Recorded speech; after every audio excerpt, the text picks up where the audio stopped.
Hey y'all, as you know, I decided to do my persuasive speech on the death penalty and kind of try to show y'all of reasons why I'm against it. And hopefully you'll understand why I am if you are not for the death penalty by the end of my speech. Here we go.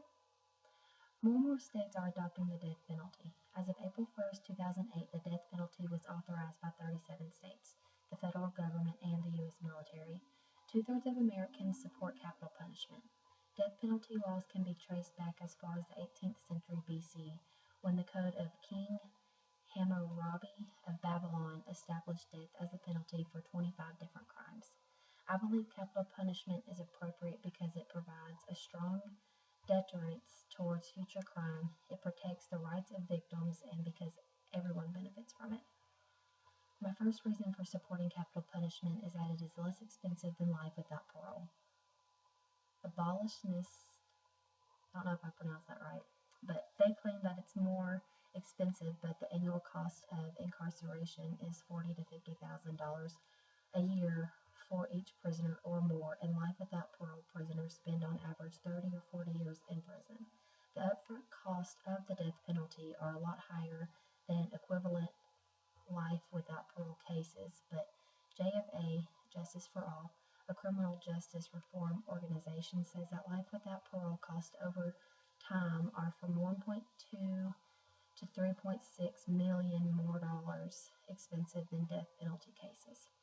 Time magazine found that nationwide the average cell cost is $24,000 a year, and the maximum security cell costs $75,000 a year as of 1995. Cost comparisons are only valid if you compare the cost of death penalty to life without parole cases. People claim it's more expensive because they improperly compare the cost of all life without parole cases to death penalty cases, when only the death penalty equivalent life without parole cases are relevant. People are comparing death penalty cases to life without parole cases that aren't about murder. Many people believe that costs to appeal the death penalty are high. It's overestimated that death penalty cases will cost 20 times more on average, or $1.5 million. This exaggerated estimate says that the death penalty will have 20 times more investigation costs, defense and prosecution costs, including court time, guilt and innocence stage, sentencing stage, and review time than cost that death penalty equivalent life without parole cases. Death penalty costs are mainly appeals cost, and life without parole prisoners get the same appeals and should be considered to bear the same cost. I think that it shouldn't be so expensive to execute a murderer if only allowed appeals that are relevant in proving someone's innocence and eliminating that others are pretty much just delaying tactics. We'd save taxpayers millions of dollars. My second reason for supporting capital punishment is that it deters crime. Studies over the past dozen years have shown that capital punishment is a deterrent to murder. They say that between 3 and 18 lives will be saved by the execution of each convicted killer. People claim that people are just as safe when murderers are in prison, but some of them recruit other people to kill while they are in there. Charles Manson, a man that led the Mason family, a quasi-commune in California in the late 1960s, plotted with one of his followers from his prison cell to kill President Gerald Ford in 1975. Fortunately, they were unsuccessful because the gun didn't shoot. Some prisoners kill guards and other inmates. In 1999, when a Beeville, Texas prison guard was killed by an inmate already serving a sentence for murder. Life in prison doesn't ever seem to last either. Murderers end up getting out because of law changes, parole board changes, and because people forget the past. A Fort Worth jury ruled that Kenneth McDuff, a Texas man, should die in the electric chair after he shot 2 boys and strangled and raped a girlfriend of theirs. He was sentenced to life in prison after the U.S. Supreme Court struck down the death penalty as then imposed. McDuff was released in 1989 when Texas prisons were overflowing. Within days, the naked body of a 31-year-old prostitute named Serifia Parker had shown up in a field near Temple, beaten and strangled. McDuff's freedom in 1989 was interrupted briefly. Jailed after a minor racial incident, he got past the system and was out again in 1990.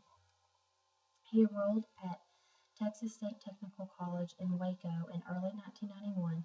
Texas prostitutes began disappearing. One, a 22-year-old woman named Valencia Joshua, was last seen alive February 24, 1991. Her body was discovered in a shallow grave decomposed in some woods behind the college. Melissa Northrup disappeared on March 1, 1992, a little more than 2 months later, from the Waco convenience store where she worked. McDuff's Thunderbird was found broken down a block from the store, and a fisherman found her body floating in a gravel pit in Dallas County 57 days later. McDuff was the target of a nationwide manhunt. Days after Melissa Northrup's funeral, Kenneth McDuff was on America's Most Wanted. He was arrested May 4th in Kansas City. In 1993, a Houston jury ordered him executed for the kidnapping and killing of Melissa Northrup. In 1994, a Seguin jury assessed him the death penalty for the abduction, rape, murder of Colleen Reed. The current sheriff of Falls County appeared at McDuff's Houston trial for the 1992 abduction and murder of Melissa Northrup. Capital punishment is the best way to keep people safe. To make sure murderers won't ever kill again, and it prevents parole boards and criminal rights activists from giving him the chance to repeat their crime. My final reason for supporting capital punishment is because it's in the Constitution and because it's in the Bible. Abolitionists claim that the death penalty is cruel and unusual punishment quoted from the Eighth Amendment, but the Fifth Amendment says no person shall be held to answer for a capital or otherwise infamous crime unless on a presentment or indictment of a grand juror, except in cases arising in the land or naval forces or in the militia when in actual service in time of war or public danger. Nor shall any person be subject for the same offense to be twice put in jeopardy of life or limb, nor shall be compelled in criminal case to be a witness against himself, nor be deprived of life, liberty, or property without due process of law, nor shall private property be taken for public use without just compensation. The Constitution does allow capital punishment. I also support capital punishment because it's in the Bible. The Bible is the most important book to ever be written, and Christianity is what our country is founded on, which is why I believe there is no reason to abolish capital punishment. It's listed in several different verses throughout the Bible that a man ought to be killed himself if he kills someone else. Capital punishment was first used by God himself in Genesis 9:6. Whoso sheddeth man's blood, by man shall his blood be shed, for the image of God made he man.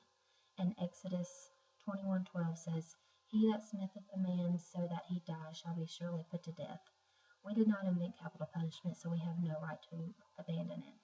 In conclusion, I would like to say that our founding fathers could not imagine a nation without capital punishment. Back in those days, there were no question of the value of public safety and personal responsibility, which brings me to my final thoughts. We as Americans have become so tolerant and have failed to discipline our children to teach them right from wrong that we have created a generation of people who take no responsibility for their actions and expect no consequences for their behavior. I believe this is the reason the country is in the trouble that it's in.